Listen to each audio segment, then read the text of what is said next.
Hello aspirants, you are watching the competitive scholars. So in this video we have breaking down the environmental sciences in the simplest way possible. So let's jump together right now. Water pollution. The first topic of this outline of environmental sciences is water pollution. First of all, we have to know that what is pollution. Any unwanted material into added up into the water, so it's known as water pollution. It is the contamination of water bodies like lakes, rivers, ocean, aquifers and groundwater. पानी के जितने भी ज़खायर हैं, ठीक है, किसी भी किस्म के, तो उनके अंदर कंटेमिनेंट्स ऐड हो जाना, ठीक है, रेजिड्यूज ऐड हो जाना, पोल्यूटेंट्स ऐड हो जाना, क्या कहलाते हैं? Water pollution. It occurs when pollutants are discharged directly or indirectly water bodies without adequate treatment to remove harmful compounds. This widespread problems of water pollution is jeopardizing our health. Unsafe water kills more people each year than war and all other forms of violence combined. वो कह रहे हैं किसी भी जंग से ज़्यादा या फिर किसी भी और बीमारी से ज़्यादा जो है हज़ारों लोग जो है वो हर साल मारे जाते हैं पूरी दुनिया के अंदर पोल्यूटेड पानी पीने से. Meanwhile, our drinkable water sources are finite. Less than 1% of the earth's fresh water is actually accessible to us.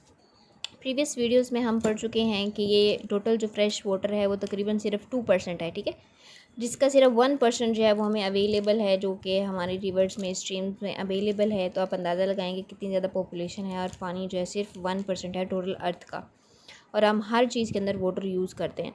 तो हमें इसे वाइजली यूज़ करना चाहिए और पोल्यूटेंट्स इसमें ऐड नहीं करने चाहिए, ठीक है. Without action, the challenge will only increase by 2050 when global demand for fresh water is expected to be one-third rate than it now. तो कहें 2050 तक अगर इसी तरह से चलता रहा, हम वाटर को जो वाइजली यूज़ ना करेंगे, ठीक है, अगर हम उसे वेस्ट करते रहेंगे दिन ब दिन, तो 2050 तक जो है इसका ख़तरा बहुत ज़्यादा बढ़ जाएगा कि हमें फ्रेश वाटर की जो है वो किल्लत हो जाएगी, पीने के लिए भी फ्रेश वाटर हमें मुहैया नहीं होगा. सोर्सेज क्या है पोल्यूशन के? पॉइंट सोर्स पोल्यूशन है और नॉन पॉइंट सोर्स पोल्यूशन है. पॉइंट सोर्स पोल्यूशन वो होती है जो एक पॉइंट से निकलती है, ठीक है, सिंगल सोर्स उसका होता है. नॉन पॉइंट जो है वो सिंगल नहीं होते बल्कि मोर देन वन रीजन उसके होते हैं, मुख्तलिफ यानी चीज़ों से जो है वो फैल रही होती है पोल्यूशन. पॉइंट सोर्स पोल्यूशन के अंदर क्या है? वेस्ट वाटर हो सकता है, ठीक है, डिस्चार्ज डायरेक्टली, वेस्ट वाटर को हम डायरेक्टली ऐड कर दें, ठीक है, अगर हम उसको जो है वो ट्रीटमेंट दिए बगैर ही ऐड कर दें आसपास के पानी के अंदर, ठीक है, ऑयल स्पिल्स में, इलीगल डंपिंग वगैरह में. नॉर्थ पॉइंट में क्या होता है कि जी वाटर जो है वो रन ऑफ हो जाएगा, debris blown away into waterways. These are difficult to identify, can be tackled, ठीक है, इन्हें हम जो है वो नहीं कर सकते सही, ठीक है. ये क्या करते हैं? कंस्ट्रक्शन साइट्स पे, फ्लोर कंस्ट्रक्शन में, फार्म्स में, mines, landfills can also be non point source. Causes of water pollution. अब इसके कॉजेज़ क्या है? केमिकल पोल्यूटेंट्स हो सकते हैं, ठीक है, डिफरेंट केमिकल जो है मुख्तलिफ फैक्ट्री से निकलते हैं, मुख्तलिफ सॉल्वेंट से निकलते हैं, और जो है लुब्रिकेंट्स वगैरह हम घर में सरफ वगैरह यूज़ करते हैं, ठीक है, ऑयल्स हैं, कैरोसिन ऑयल्स है, ये सब कुछ अगर वाटर के अंदर ऐड हो जाए तो ये सारे क्या हैं? केमिकल पोल्यूटेंट्स हैं जो वाटर के अंदर अगर ऐड हो जाए तो फिर पोल्यूशन कॉज करते हैं. Antibiotics, pharmaceutical products, organic solvents हैं सारे, ठीक है, क्लोरीनेट सॉल्वेंट्स हैं, ये सारे रीजंस हैं. Next, metals and there compounds. Metals भी अगर ऐड हो जाएंगी तो वो भी वाटर को पोल्यूटेंट कर देंगी, like mercury, arsenic, chromium, which are poison to the water. Third one is sewage and waste water. जो वॉशरूम का पानी, गटरों का पानी, ठीक है, अगर ऐड होने लग जाए पानी के अंदर तो वो भी साफ़ पानी को फिर क्या कर देगा? फिर वो यूजेबल तो नहीं ना रहा हमारे यूज़ के लिए. तो ये भी रीज़न है एक वाटर पोल्यूशन का. नेक्स्ट पेज पे है biodegradable waste. It consist mainly of human and animal waste. When biodegradable waste enters a water supply, the water provides an energy source which is known as organic carbon for bacteria. If there is large supply of organic matter in water, oxygen consuming bacteria multiply quickly and consume more oxygen and kill aquatic life. Plant nutrients. Plant nutrients भी हैं, ज़रूरत से ज़्यादा अगर पानी के अंदर इकट्ठे होने लग जाएंगे तो वो भी जो है फिर पानी की पोल्यूशन का रीज़न बनते हैं, जिसका एक सिंपल एग्जांपल यूट्रोफिकेशन है. यूट्रोफिकेशन क्या है कि कई फसलों को ज़रूरत होती है मुख्तलिफ कंपाउंड्स की जिन्हें हम फर्टिलाइजर देते हैं, जो कि नाइट्रोजन, फास्फोरस और पोटाशियम से मिलकर बने होते हैं. तो जब ज़रूरत से ज़्यादा हम देंगे, ठीक है, फॉर एग्जांपल अगर फसलों को तो ज़रूरत है लेकिन उसकी सॉइल को इतनी ज़रूरत नहीं है, तो वो पानी ज़ाहिर है जब हम फसलों को पानी देंगे, पहले हमने खाद दे दी फिर पानी दे दिया, तो जब पानी दिया वो नीचे ज़मीन में लीच डाउन हो गया, ठीक है, नीचे आ गया ज़मीन की नीचे वाली तह में. जब नीचे वाली तह में आया तो वो पास पास की जो नदी नाला था या जो भी पास से कोई नदी बह रही है, दरिया है, ठीक है, नहर है, उसके अंदर ऐड हो जाएगा। जब उसके अंदर ऐड होगा तो वाटर के अंदर जो है वो ज़्यादा मिकदार के अंदर नाइट्रोजन, फॉस्फोरस, कैल्शियम की जो है वो ज़्यादा मिकदार में हो जाएंगे। नतीजे के तौर पे वहाँ पे क्या होगा, एलजी के ब्लूम्स बनने लग जाएंगे और फिर जो है वो यहाँ पे उस पानी के अंदर एलजी जो है वो ज़्यादा से ज़्यादा प्रोडक्शन होने लग जाएगी। These are found in fertilizers and through chemicals, all natural. 80% of nitrogen, 70% of phosphates, water added, ठीक है, इतने ज़्यादा जो है वो ऐड करते हैं तो algal blooms बन जाते हैं। When algal blooms, the water can turn gaseous and cloudy, feel shiny and smell bad. जाहिर है जब वहाँ पे algae लग गया तो स्मेल बैड आएगी। Decomposing plants use the oxygen in water, disrupting the aquatic life. जब ऊपर मोटी तह बन जाएगी एलजी की पानी के ऊपर तो वो नीचे जो है ऑक्सीजन को जाने नहीं देंगे, ऑक्सीजन जो है वो एलजी यूज़ करने लग जाएगी, ठीक है। तो नतीजे के तौर पे नीचे नहीं जाएगी ऑक्सीजन, तो फिर नीचे जो एक्वेटिक लाइफ है वो उसकी डेथ होना शुरू हो जाएगी। तो वाटर तो पोल्यूट हो गया ना। नेक्स्ट है सेडिमेंट। सेडिमेंट्स क्या है, इट कंसिस्ट ऑफ मिनरल्स और organic solid matter that was blown from land into water sources. So sediments pollution is difficult to identify because it comes from known point source से आती है, जैसे कि कोई भी सोर्स हो सकता है, कंस्ट्रक्शन का, एग्रीकल्चर का, life stock operation, lagging, flooding and city run of. It can cause large problem as it can clog municipal water system and smoother aquatic life. water turbid हो जाएगा, turbid का मतलब क्या है, थिक हो जाएगा. Radioactive pollutants include wastewater discharges from factories, hospitals. These pollutants can also come from natural isotopes and it could be dangerous. ये long question आ सकता है 3-4 नंबर का, ठीक है। आपको मैंने पहले ही बार हर वीडियो में बता चुकी हूँ कि जनरल साइंस एंड एबिलिटी के पेपर में हमेशा क्वेश्चन जो है वो पार्ट्स में, सब पार्ट्स में आते हैं। 2-3-4 नंबर इतने का नंबर का ही क्वेश्चन होता है, ठीक है, ज़्यादा से ज़्यादा 4 नंबर का, क्योंकि 8 नंबर का एक सवाल है ना, तो एक सवाल के आगे 3-4 हिस्से बने होते हैं, तो 4 से ज़्यादा नंबर का जो है वो एक पार्ट नहीं होता। तो आपने उसी हिसाब से देख सकते हैं, क्वेश्चन आ सकते हैं कि कॉजेज़ लिखें वाटर पोल्यूशन के, ठीक है, या इफ़ेक्ट्स लिखें, तो आपने उसके अकॉर्डिंग ही इसको प्रिपेयर करना। ह्यूमन हेल्थ किस तरह से इफ़ेक्ट होती है। Contaminated water can also make you ill. जब हम पोल्यूटेड वाटर पियेंगे तो जाहिर है बीमारी होंगी ना, डायरिया या फिर बैक्टीरिया, कोलरा, टाइफाइड, ये सारी जो है तभी पैदा होती हैं जब हम पोल्यूटेड वाटर जो है वो ड्रिंक करते हैं। Unsafe water sickens about 1 billion people. Waterborne pathogens in form of diseases causing bacteria and viruses from human and animal waste are major cause of illness from contaminating drinking. उनका तकरीबन हर साल 1 billion लोग जो है बीमार होते हैं अनहेल्दी वाटर ड्रिंकिंग से। डिजीज़ स्प्रेड, कुछ जो बीमारियां जो हैं वो एक दूसरे से लगती हैं और आगे आगे फैलती जाती हैं, जिसमें कोलरा, टाइफाइड, गाइडिया। रेडियो एक्टिव मटीरियल से मिल, ठीक है, कॉज जेनेटिक डिफेक्ट्स, इससे जेनेटिक डिफेक्ट्स हो सकते हैं बॉडी के अंदर, कैंसर हो सकता है ह्यूमंस में, ठीक है। 2.1 billion people don't have access to safe drinking water. उनका पूरी दुनिया के अंदर तकरीबन 2.1 बिलियन लोग ऐसे हैं जिनकी एक्सेस ही नहीं है साफ़ पानी तक कि वो साफ़ पानी पी भी सकें। नेक्स्ट ये इफ़ेक्ट्स हमने पढ़े, इंसानों पे क्या इफ़ेक्ट्स थे वाटर पोल्यूशन के, अब इन्वायरमेंट पे क्या इफ़ेक्ट्स हैं वाटर पोल्यूशन के। Eutrophication causes death of marine life. Chemicals and heavy metals from industrial and municipal wastewater contaminate waterways. Harmful for aquatic life. Reduce the ability to reproduce. Marine ecosystems are also threatened by marine debris, which can suffocate it, affect animals. Debris, plants, dyes, soda can harming zoo different 200 different aquatic life. इसका solution क्या है, हम किस तरह से काबू पा सकते हैं वाटर पोल्यूशन पे। इंडस्ट्रियल लेवल पे हम क्या करें कि वाटर को कंजर्व करें, ठीक है, जितना कम यूज़ कर सकते हैं पानी को उतना कम यूज़ करें। Less running down into gutters, gutters के अंदर ज़्यादा पानी ना बहने दें साफ़। कीप पर litre and debris out of street gutters. Use pesticides sparingly, natural methods, ठीक है, नेचुरल मेथड यूज़ करें हम पेस्टिसाइड्स को मारने के लिए, बजाय इसके कि हम पानी में मिक्स कर करके लगाएं। Keep your vehicle running properly. Use natural cleaners such as baking soda, vinegar and borax. Use detergent with less phosphate. Sewage plants can only remove about 30% of phosphate from waste. Reduce कर दें plastic consumption को, recycle करें plastic को, ठीक है। Properly dispose of chemical, cleaners, oils and non-biodegradable items. Second number पे societal level पे हम क्या कर सकते हैं या स्टेट लेवल पे, वेस्ट करें। जो वाटर हमारा वेस्ट हो चुका है उसको हम रीट्रीट करें और दोबारा से कोशिश करें कि हम उसे एफिशिएंट बना सकें। ग्रीन एग्रीकल्चर का क्या मतलब है कि 70% जो है वो वाटर के रिसोर्स को यूज़ करते हुए हम क्या करें, एग्रीकल्चर में यूज़ करें और फिर इरिगेशन को है उसे भी मोर एफिशिएंट बनाएं। स्टॉर्म वाटर मैनेजमेंट है, उसको कोशिश करें कि जब कोई स्टॉर्म आए, ठीक है, तो हम उस या फिर बारिश का पानी जो है उसे जितना ज़्यादा हो सके कलेक्ट कर सकें। प्लास्टिक वेस्ट रिडक्शन, इसको भी हमें जो है वो कोशिश करनी चाहिए कि हम कम से कम करें, क्योंकि अक्सर आपको पता है कोई लोग पिकनिक पे जाते हैं, ठीक है, साहिल समुंदर पे चले गए या फिर नहर के किनारे चले गए, तो जो भी खाते पीते हैं ज़्यादातर प्लास्टिक की ही चीज़ें होती हैं, तो वो आसपास के पानी में फेंक देते हैं, ठीक है। तो कोशिश करनी चाहिए कि हम इसको इस तरह से ना करें, क्योंकि प्लास्टिक से भी बहुत ज़्यादा पोल्यूशन कॉज होती है। तो प्लास्टिक वेस्ट मैनेजमेंट को कंट्रोल करें। Water conservation it's central in to making sure to water, जो है हमें वाटर को कंजर्व करना चाहिए घरेलू लेवल पे, स्टेट लेवल पे, स्ट्रीट लेवल पे, हर जगह पे। नेक्स्ट है synthetic organic chemicals.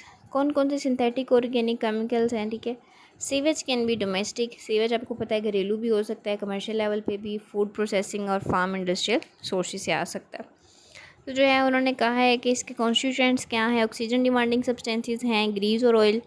Potential source इसका क्या है, फूड प्रोसेसिंग है, इंडस्ट्रियल वेस्ट है, कुकिंग मटेरियल है और ह्यूमन फीसिस हैं। इफ़ेक्ट्स इसके वाटर पे क्या होते हैं, कंज्यूम कर लेते हैं ऑक्सीजन को, ठीक है, और क्या करते हैं जी, एक्वेटिक लाइफ को भी इफ़ेक्ट करते हैं। नेक्स्ट सारी चीज़ें लिखी हुई हैं कि कौन कौन से केमिकल किस किस तरह जो है इफ़ेक्ट करते हैं। साल्ट्स जो हैं वो ह्यूमन वेस्ट से आ रहे हैं, वाटर सॉफ्टनर्स से आ रहे हैं, इंडस्ट्रियल वेस्ट से, और क्या करते हैं, वाटर की सैलिनिटी इंक्रीज़ कर देते हैं। डिटर्जेंट जो हैं वो हाउस होल्ड डिटर्जेंट से आते हैं, क्या करते हैं ये, ग्रीस ऑयल जो है वो इंक्रीज़ कर देते हैं पानी के अंदर, जिससे पानी जो है साफ़ पानी वो और ज़्यादा जो है ख़राब हो जाता है।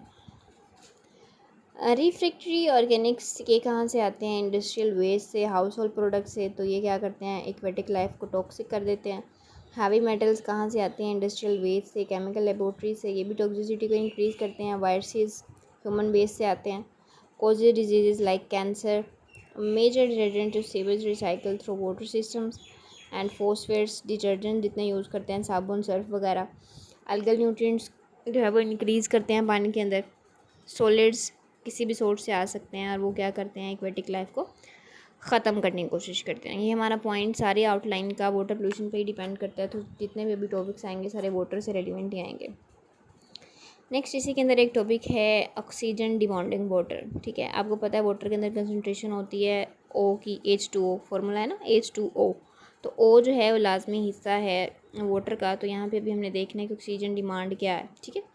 जितनी मिकदार ऑक्सीजन की वाटर के अंदर सोल्यूबल होती है उसे बोलते हैं कि ऑक्सीजन डिमांड है वाटर की। Oxygen become soluble in water, it consumed as flow, किस तरह से होती है, रिएक्शंस लिखे हमें, ठीक है। Dissolve oxygen consumed rapidly by the oxidation of organic matter. The general formula of organic matter is CH2O। ये लिखा हुआ है कि माइक्रो ऑर्गेनिजम्स किस तरह यूज़ करते हैं और फिर कार्बन डाइऑक्साइड बनाते हैं। If water is depleted in oxygen it will not support higher forms of aquatic life, ठीक है। It may disappear by the biochemical oxidation of chemical reducing agent. All this process involve deoxygenation of water. Deoxygenation of water का क्या मतलब है, फिर वो water से भी ऑक्सीजन को कंज्यूम करना शुरू कर देंगे अगर वहाँ पे अवेलेबल नहीं होगी ज़्यादा oxygen. The degree of oxygen consumption by microbially mediated oxidation of contaminants in water is called BOD. BOD क्या है, Biological Oxygen Demand, BOD.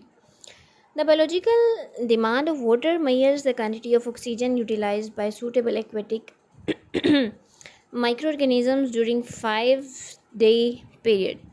These texts remain a respectable measure of the short-term oxygen demand exerted by a pollutant. यहाँ पे लिखा हुआ है कि अगर 1 milligram पर लीटर होगी तो ये बहुत क्लीन वाटर है, अगर 2 mg पर लीटर होगा तो ये नॉर्मल क्लीन है, ठीक है। फिर 3 mg लीटर जो है वो फेयरली क्लीन है कि बस गुजारे लाइक। 4 mg पर लीटर है तो इसका क्या मतलब है कि डाउटफुल है, शक होना शुरू हो गया कि पानी जो है वो साफ़ नहीं है। 5 mg पर लीटर है तो उसका क्या मतलब है कि ये कंटेमिनेटेड है। नेक्स्ट पॉइंट है प्लांट्स न्यूट्रिएंट्स। प्लांट न्यूट्रिएंट्स जो है वो किस तरह से इफेक्ट करते हैं वाटर पोल्यूशन में। The harmful chemicals enter the human food chain from soil water plants due to some modern agriculture practice. Obnoxious pesticides, fungicides, insecticides, biocides, bactericides, the land contaminated, the fertilizer concentrate essential nutrients in top layers of the soil. यानी हम फसलों को खादें देते हैं, ठीक है, तो खादों से के अंदर जो हार्मफुल जितने भी चीज़ें होती हैं वो सारी शामिल हो जाती हैं इसके साथ, और फिर वो नीचे लीच डाउन हो जाती हैं, वाटर के अंदर ऐड होके फिर पानी को टॉक्सिक बना देती हैं। नेक्स्ट पॉइंट है chemical fertilizers when used in excessive amount the water bodies and contribute the eutrophication, ठीक है. NPK fertilizers have serious problems of wheat, maize, corn, etc. This may result in considerable reduction in protein constituent of crop. Nitrate concentration exceeding 90 pico per meter in drinking water may lead to diarrhea and blue jaundice in children. Excessive quantities of potassium fertilizers in soils may reduce the quantities of valuable ascorbic acid, जिसका दूसरा नाम vitamin C है, ठीक है. Citrus fruit में ज़्यादातर होता है. Vegetation growth in nitrate rich soil में exert toxic effects in cattles. मवेशियों के अंदर भी जो फिर है इसके हार्मफुल इफेक्ट देखने के लिए सामने आते हैं. नेक्स्ट टॉपिक है वाटर पोल्यूशन के बाद थर्मल पोल्यूशन. थर्मल पोल्यूशन का क्या मतलब है? हीट, ठीक है. It takes place because main electric companies use water in the process of cooling their generators. ये पीछे हम प्रोसेस पढ़ चुके हैं कि बिजली किन किन तरीक़ों से पैदा की जा सकती है. तो उसमें हमने पढ़ा था ना कि वाटर को यूज़ करते हैं गर्म पानी को, फिर उससे स्टीम बनती है. स्टीम बनने के बाद फिर आगे टरबाइन लगी होती है. टरबाइन के साथ जनरेटर चलते हैं. जब जनरेटर चलते हैं तो बिजली पैदा हो जाती है और फिर जो पानी होता है उसे वापस से ठंडे जो है वो डाला जाता है मशीनरी के अंदर. फिर वापस से पानी को कूल डाउन करके जो है वो स्ट्रीम के अंदर छोड़ दिया जाता है. तो the heated water then release into stream. अगर हम उसे डायरेक्ट ही छोड़ देंगे गर्म पानी को ही वापस नॉर्मल पानी के अंदर तो फिर जो है ज़ाहिर है वो टेम्परेचर उसका बहुत ज़्यादा होगा. ज़ाहिर है टेम्परेचर ज़्यादा है तो फिर ही वो टरबाइन घूमी है ना और जनरेटर चला है. तो वो फिर क्या होगा कि टेम्परेचर जब ज़्यादा होगा तो उसके अंदर जितनी एक्वेटिक लाइफ होगी सिंपल पानी के अंदर जब उसके साथ मिक्स होगा तो वो फिर इफ़ेक्ट होगी. तो ये थर्मल पोल्यूशन का ज़रा सा पॉइंट था, ठीक है. इसके वही इफ़ेक्ट्स हैं और कॉजेज़ हैं जो पीछे अभी हम देख चुके हैं. नेक्स्ट इसके साथ एक टॉपिक रिलेट कर रहा है land pollution. Next land pollution. So soil में बी बैडली इफेक्ट और defined as the weather layer of the earth crust. यानी लैंड के अंदर जो पोल्यूशन होगी हमारे क्रस्ट में, अर्थ क्रस्ट में, जिसे सॉइल पोल्यूशन भी कहेंगे हम दूसरी सेंस में, तो वो बेसिकली है land pollution. So soil is a complex physiobiological system as you know. So it contains different water, minerals, salts, nutrients and dissolved oxygen. About 99% by weight of earth crust is constituted by 12 elements only, which are also known as bioelements. Earth crust comprises of rocks and loose material derived from the rocks. It comprises gravel, sand, silt and clay. अगर हम उसकी texture की बात करें तो soil की ये सारी चीज़ें शामिल होती. The modification of earth crust as a result of its interactions without atmosphere and hydrosphere is called weathering. ठीक है. weathering sometime MCQs में पूछ लेते हैं कि weathering क्या है. सो अर्थ क्रस्ट के अंदर मॉडिफिकेशन होती है, ठीक है, जिसके नतीजे में क्या होता है एटमॉस्फेयर और हाइड्रोस्फीयर के दरमियान इंट्रैक्शन जो है वो इंक्रीज़ होती है. सो इस प्रोसीजर को, इस फिनोमिना को वेदरिंग कहते हैं. सोर्सेज क्या हैं लैंड पोल्यूशन के या फिर सॉइल पोल्यूशन के? बेसिक सारे यही रीजंस होते हैं, ठीक है. ज़्यादातर मैन मेड रीजंस ही होते हैं, एंथ्रोपोजेनिक एक्टिविटीज़ ही होती हैं जो कि पोल्यूशन कॉज करती हैं. Dumping of industrial waste and municipal waste, ठीक है, ये रीज़न है इसका, जिससे वाटर जो है ग्राउंड वाटर वो भी इफ़ेक्ट होता है और सॉइल भी इफ़ेक्ट होती है. Due to some modern agriculture practices, fungicides, insecticides, biocides, bacteriocides, the land is contaminated. जब हम ज़्यादा मकदार में ये सारे केमिकल्स यूज़ करते हैं तो फिर सॉइल जो है वो बंजर होना शुरू हो जाती है, इतनी फर्टाइल नहीं रह पाती. There can be direct pollution of soil by dangerous pathogenic activities और organisms and fly ash. Fly ash क्या है? उड़ती हुई जो खाक सी होती है, ठीक है, वो पत्तों के ऊपर आके जमा हो जाती है, ज़मीन के ऊपर आके जमा हो जाती है, पाउडर सा डस्टी पाउडर. तो ये भी एक पोल्यूशन कॉज करती है. Industrial waste discharge into streams और dumped into the surroundings. So land can cause soil pollution. Mining waste, non biodegradable organic pollutants and industrial sludges. Sludges क्या है? दलदल. Heavy metal sludges can cause serious water and soil pollution. Farm water, radioactive waste, human and animal excreta, soil conditioner and soil fumigants also cause soil pollution. Chlorinated hydrocarbons as DDT. DDT भी एक fertiliser है, ठीक है. aldrin, dieldrin, lindenine, BHSC, carbonate compounds are all carbonyl and serine etc. has potential to hazard and living things. ये सारे chemicals भी जब add up होते हैं सोइल के साथ कनेक्ट में आते हैं तो लैंड पोल्यूशन कोज करेंगे. Industrial effluents like paper and pulp, iron and steel, fertilizers, dye, automobiles, pesticides and tanneries, coal-based thermal power plants contributes to pollution. Control इसका क्या है? Use of highly toxic and resistant synthetic chemical pesticide should be banned. यानी वो materials वो chemical जो ज़्यादा toxic हैं उन पे बैन लगा दिया जाए. Encourage the use of biopesticide in place of toxical chemical pesticides. ठीक है. We should use modern methods of sludge disposal. Sludge को डिस्पोजल करने के लिए हमें मॉडर्न मेथड्स को यूज़ करना चाहिए. रीसाइकलिंग पे गौर करना चाहिए. ठीक है.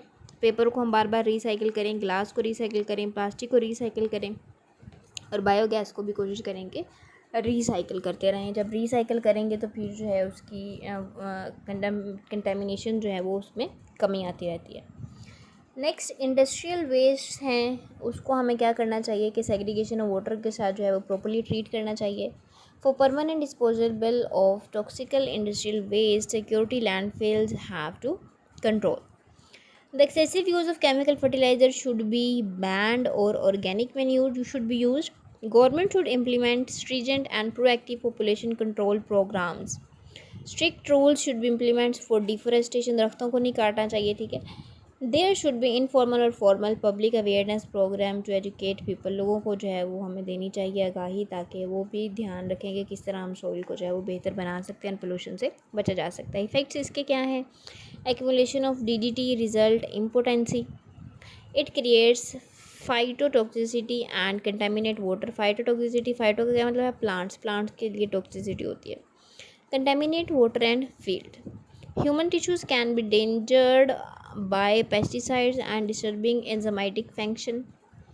Eye damage, skin problem, nervous disorders, and fetus deformities like cancer, liver cancer. Some arsenic pesticides may render the soil permanently infertile. Defoliation of forest and fauna and flora. Fauna and flora क्या? Plants और animals को भी disturb करती है. Population planning क्या concept है? The number of individuals of species living in the same area at the same time is called population. So population has two aspects, number of individuals of species and area occupied by them. ठीक है. Clark 1944 एक scientist था, उसने ये दो types दी population की, एक मोनोस्पेसिफिक और दूसरी पोलोस्पेसिफिक. मोनोस्पेसिफिक वो काइंड है, ठीक है, जो एक ही स्पीशीज जो है एक ही जगह पे रह रही है. ठीक है. तो मोनोस्पेसिफिक. अगर डिफरेंट स्पीशीज जो हैं वो एक ही जगह पे रह रही हैं तो फिर पॉलीस्पेसिफिक. A policy of attempting to limit the growth in numbers of a population, especially in poor or densely populated parts of the world, by programs, contraception and sterilization बोलते हैं स्टेप को. नेक्स्ट विजन क्या है population planning का? Promoting prosperous, healthy and educated society where every family is planned, every member nurtured and all citizens and provided with the opportunity choice to attain improvement in quality of their lives. Goals इसके क्या हैं कि awareness जो फैलाना, ठीक है, लोगों के अंदर कि किस तरह से वो अपने आप को बेहतर बना सकते हैं या फिर बेहतरी की तरफ आ सकते हैं. प्लानिंग करते हैं, ऑर्गेनाइजेशन करते हैं कि किस तरह से हम सारी फैसिलिटीज़ जो हैं तमाम लोगों के अंदर इक्वली जो है सारी अपॉर्चुनिटीज़ जो हैं डिवाइड हों, लोग जो हैं वो बेहतर ज़रूरियात ज़िंदगी से मिल सकें और तरक्की की राह पे गामज़न हो सकें. नेक्स्ट इसी के objectives. Reduce pollution growth, reduce population growth from 1.9% annum in 2004 to 1.3% annum by the year 2020. ठीक है. हर साल जो है उन्होंने कहा 1.9% आबादी बढ़ रही थी, लेकिन लोगों से रहनुमाई पे और इसी गोल को मद्देनज़र रखते हुए पॉपुलेशन प्लानिंग को गौर करते हुए इसकी जो परसेंटेज है वो 2020 में 1.3 पे आ गई. Increase contraceptive prevalence rate for 38 to 60% by 2020. Universal Association to Safe Family Planning Methods by 2020. Lower wanted family size from 3.0 to 2.5 by 2020. Through an effective population communication and education program focusing on small family size and its relationship with human welfare and environmental security. Capacity building of supervisory field staff, involvement of NGOs and private sector in सब की collaboration से possible हो चुका है।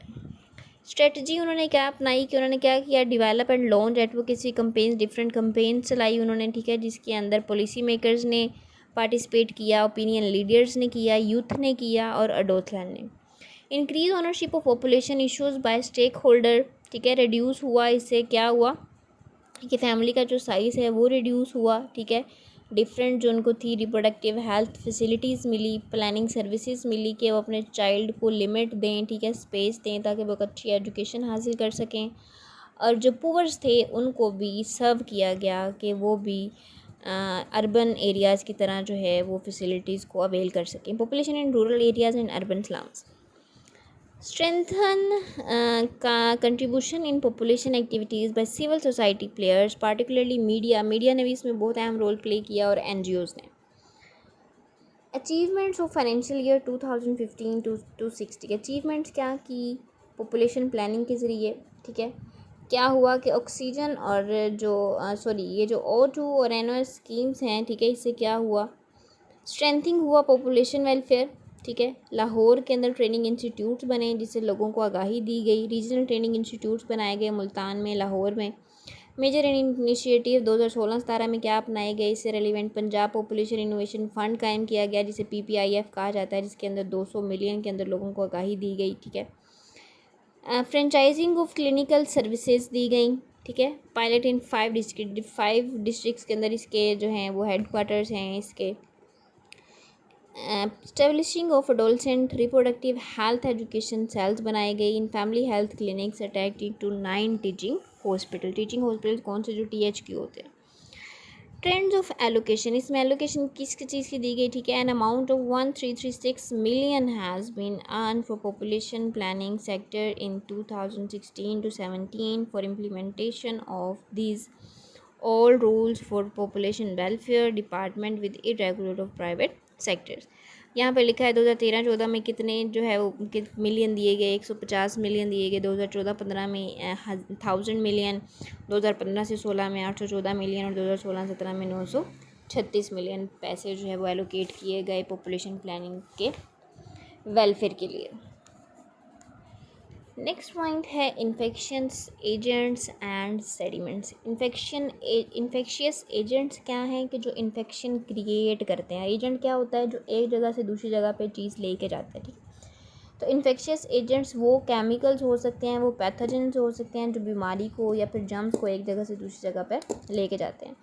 ये term जो pathogen की थी इंट्रोड्यूस हुई 1880 में, ठीक है। The agents that cause disease fall into 5 groups, उसने कहा 5 ग्रुप्स हैं इसके, virus, bacteria, fungi, protozoa and worms.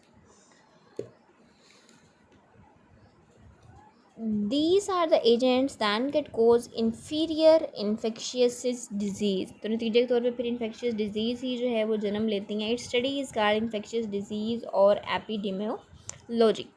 अब डिफरेंट इसके रिजल्ट हो सकते हैं, infectivity, pathogenicity, virulence and toxicity, ये इनकी करेक्टरिस्टिक्स हैं इन्फेक्शियस एजेंट्स की। इन्फेक्टिविटी का मतलब है ability to enter into the host and multiply, host का यानी जिसके जिसम में उन्होंने जाना है और फिर बीमारी फैलानी है, ठीक है। इन्फेक्टिविटी ये उनकी सलाहियत है कि वो जिसम के अंदर दाखिल हो जाएं और फिर अपनी तादाद को बढ़ाना शुरू कर दें। Pathogenicity, the ability to produce specific clinical reaction after entering to body के अंदर चले गए हैं और वहाँ पे जाके फिर रिएक्शन क्रिएट कर रहे हैं। Virulence, the ability to produce a severe pathological reaction जो है वो बहुत ज़्यादा शुरू कर देना। टॉक्सिसिटी क्या है, ability to produce a poisonous reaction, अब यहाँ पे पॉइजनस रिएक्शन जो है वो स्टार्ट हो जाते हैं। प्रिवेंशन और कंट्रोल क्या है इसका, हैंड हाइजीन, ठीक है, हम अपने हाथों को बार बार धोएं, ठीक है, सफाई सुथराई का ख्याल रखें। Use of personal protective equipments, हमारे पास अपनी सफाई के लिए अपना ज़ाती जो है वो कुछ होना चाहिए जिससे हम हाथों की सफाई कर सकें, ठीक है, यानी हमारे पास अपना हैंड वॉश होना चाहिए, अपनी जो है वो सैनिटाइज़र होना चाहिए, अपनी चीज़ें यूज़ करनी चाहिए बजाय कि दूसरों की हम यूज़ करें। रूटीन इन्वायरमेंटल क्लीनिंग, ठीक है, हमारे इर्द गिर्द का माहौल साफ़ होना चाहिए। रिस्पिरेटरी हाइजीन, सांस हम कोशिश करें कि इस तरह के इन्वायरमेंट मिले जिसमें साफ़ हो, ठीक है। कफ एटिकेट्स, हमें तमीज़ होनी चाहिए कि छींक आनी है तो आगे हाथ रखनी है, खांसी आनी है तो आगे हाथ रखना है, ताकि जर्म्स जो हैं वो आगे नहीं फैलें। एसेप्टिक नॉन टच टेक्निक, ठीक है, हमें कोशिश करनी चाहिए कि बिला वजह दूसरों को ऐसे ही टच ना करते फिरें और ना ही दूसरों को खुद को टच करने दें, ताकि अगर उनके हैंड के ज़रिए या स्किन की एपिडर्मिस में कोई केमिकल वगैरह है तो वो हम में शिफ्ट ना हो सके। इफ़ेक्टिव वेस्ट मैनेजमेंट, और जितना भी वेस्ट मैनेजमेंट है, चाहे एनिमल्स का है, प्लांट्स का है या फिर ह्यूमन बींग्स का है, उसे हमें प्रॉपरली मैनेज करना चाहिए।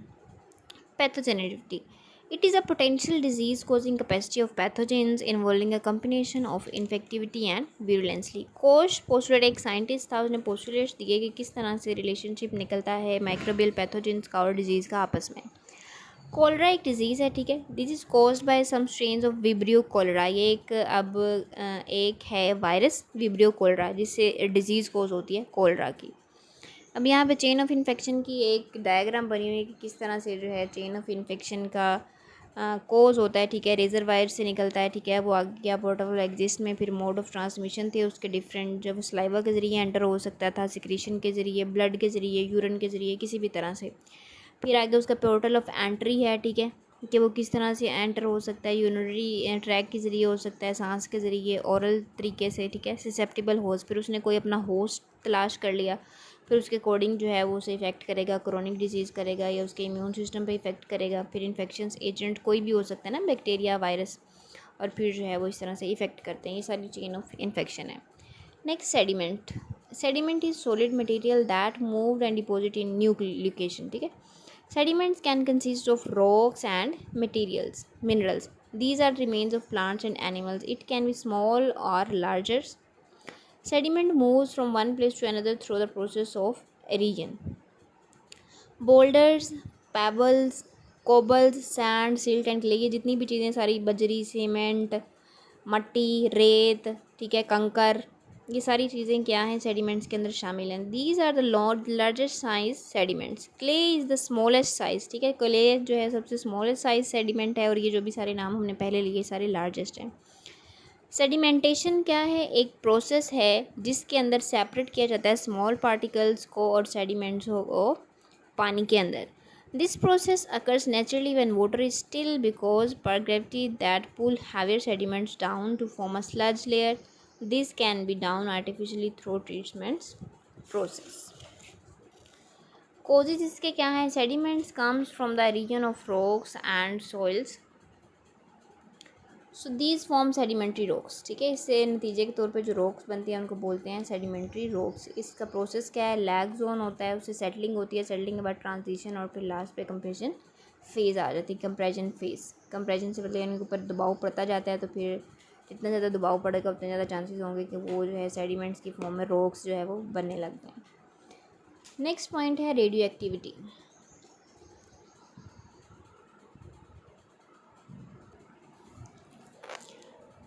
Radioactivity basically it is the release of energy from the decay of the nuclei of certain kinds of atoms and isotopes।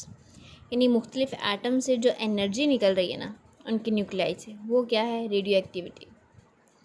Mary Curie एक साइंटिस्ट थी, फीमेल, ठीक है, उसने डिफाइन की ये term radio active.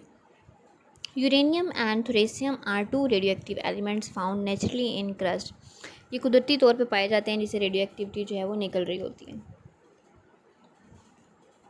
Henry Becquerel is scientist who discovered radio activity, ठीक है, radio activity इसने जो है वो इंट्रोड्यूस कराई या डिस्कवर कराई, हेनरी बिक्वेरल ने। बिक्वेरल एक यूनिट भी है रेडियो एक्टिविटी का, ठीक है, ये बात आपने एमसीक्यूज़ के लिए याद रखनी है।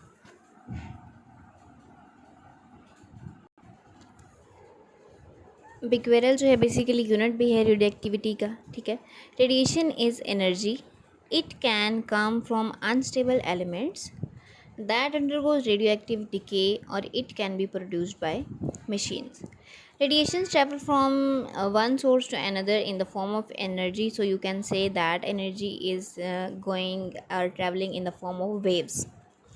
These radiations are able to ionize the atoms and molecules along their track. These radiations are able to curve cancer and death, ठीक है, कैंसर और डेथ भी जो है कोज हो सकता है रेडिएशन से। These are use in nuclear facilities including कोबाल्ट-60।